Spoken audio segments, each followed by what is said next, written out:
we already have people who are bringing in canned goods. And BJ, I want you to pan over here for me real quickly. The truck, it is here. We'll let you know how you can help us stuff it. Plus, we tell you about a Macon woman speaking out about conditions in Macon's Brookdale Resource Center. We tell you why she says she got kicked out. And anti-Semitism has been talked about a lot recently, so we spoke to a local rabbi about the comments and how it impacts the Jewish community and what she's actually doing about it. I'll tell you, the Middle Georgia food truck is here. Now it's time to go shopping and have some fun. Well, good morning. You are looking live over I-75 down in Perry. The time is now 6:30 on this November the 16th. I'm Caitlin Heck. My co-anchor Wanye Reese out in Warner Robins this morning helping us stuff the truck. Good morning, Wanye.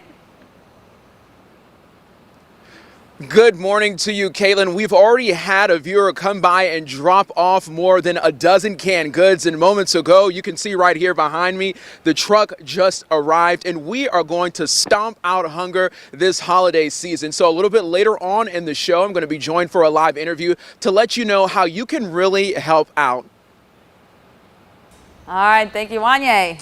All right. Yeah, thanks, guys. We are talking about a cold morning out there. You saw Wanye dressed in layers out there with his hat and jackets. 44 in Warner Robins where he is this morning, 46 in Fort Valley, 46 in Roberta, 47 in Hawkinsville, and 45 in Dublin this morning. We are running several degrees colder than we were this time yesterday morning as well, talking about anywhere from 3 to 4 to 6 degrees colder. And that's going to be the trend through the day today as we're going to be running at least a few degrees cooler. Nothing to speak of out there on the radar picture. All the rain and the fog and the low clouds out of here from central Georgia, looking at temperatures rising into the 50s later on this afternoon. So the front has come on through. That's going to keep our high temperature right around 56. Hello, our average high is 69, so nowhere close to that, and we're not getting anywhere close to that, at least for the next few days. Calling it a cooler afternoon with mostly cloudy skies. Again, you can stop by and see us at the Walmarts on Zebulon Road in Macon and Watson Boulevard there in Warner Robins. Coming up in a few minutes, we'll be talking about the temperatures remaining below average. To be quite honest with you, the 7-day looks like a January 7-day. Everything you need to know comes your way here in just a few minutes. Thank you, Alex. This morning, a Macon woman is speaking out about conditions at Macon's Brookdale Resource Center. Dana Coleman says Monday they kicked her out. Coleman says she lived at Brookdale for a few weeks and got kicked out because her job is overnight. During the hours, the center doesn't allow people to leave. Right now, she's living in the hotel where she works, and showering is a problem too. Macon Mayor Lester Miller says Tuesday commissioners approved another $250,000 to finish an ongoing project to add permanent showers to the old school. There's showers outside. The showers are under tarps.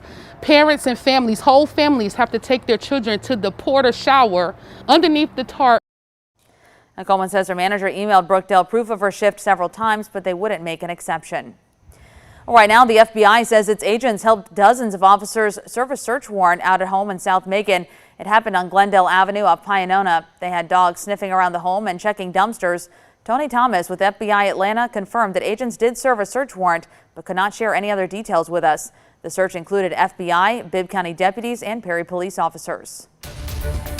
Well, right now, Inaldo Reeves and the Baldwin County Sheriff are still butting heads over a case where someone shot and killed Reeves' wife 5 years ago.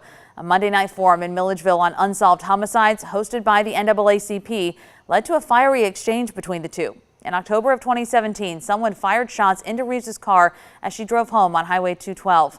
Sheriff Bill Massey says they can't fully eliminate her husband as a suspect because he's been uncooperative during interviews. Reeves says the sheriff's office hasn't investigated the case adequately and says he can't believe he's still a suspect. Here's a snippet of their argument. We didn't get nothing. We don't get no updates. I can't get a police report of anything that happened that night. We wanted to interview the husband. He lawyered up and wouldn't talk to us. But if he's telling us tonight that he'd like to sit down and talk to the GBI and really them have a forensic interview, I can assure you we will be more than glad to do that.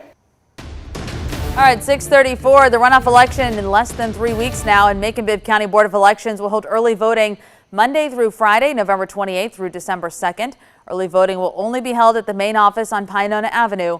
On Election Day, which is December 6th, you will have to vote at your assigned polling location.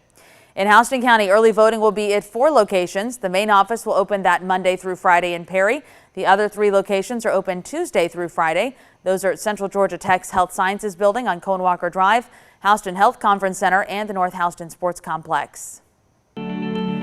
Well, 41 million people struggle with hunger in the U.S., and Central Georgia is no exception to that. It's estimated more than 96,000 people here do not consistently have access to healthy food, which is why 13 WMAZ is partnering with the Middle Georgia Community Food Bank to stuff the truck and help them fight hunger over the holidays. So Wanye is live from our Watson Boulevard location. Wanye, how's it looking out there? We got the truck out finally. Good. We had a viewer who dropped off more than a dozen canned goods, so we're in very good shape right now. I want to take a time in a moment right now just to talk about the need for these canned food donations that we're asking you for. So we have Ms. Kathy McCullum with the Middle Georgia Community Food Bank joining us right now. Y'all don't know Central Georgia, but this is my cousin, but let's go ahead and get to business. Why are these donations so important?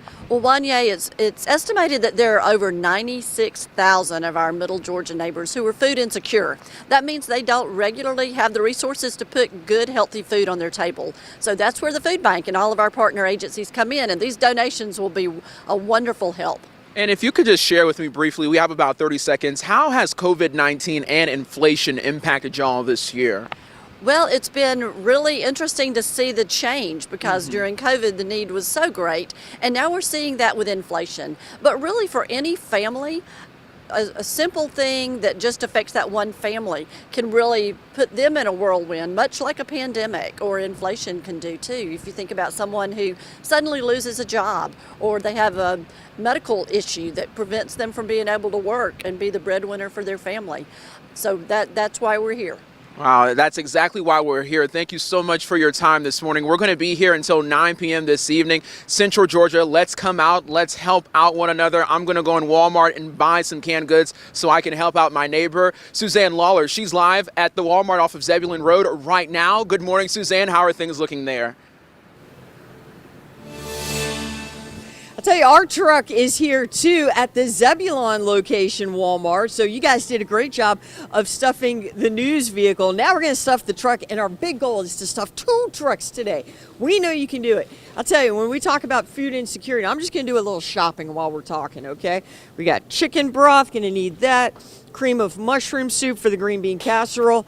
I love to shop for what I like. Stuffing. Yeah, stuffing. Stuffing, I'll just take the whole box. That's great. Stuffing. That's how my Thanksgiving is going. It's good stuff. But this isn't just for Thanksgiving. This is for the entire year. And when you talk about 93,000 people that are food insecure, that means they don't know where breakfast is coming from, and they don't know where dinner is coming from. And I'll tell you, this is going to help all year round. So when you do come out, and that's just a given that you're going to help, because Central Georgia has such huge hearts. We know you're going to come out and help us stuff the truck. But think about year round.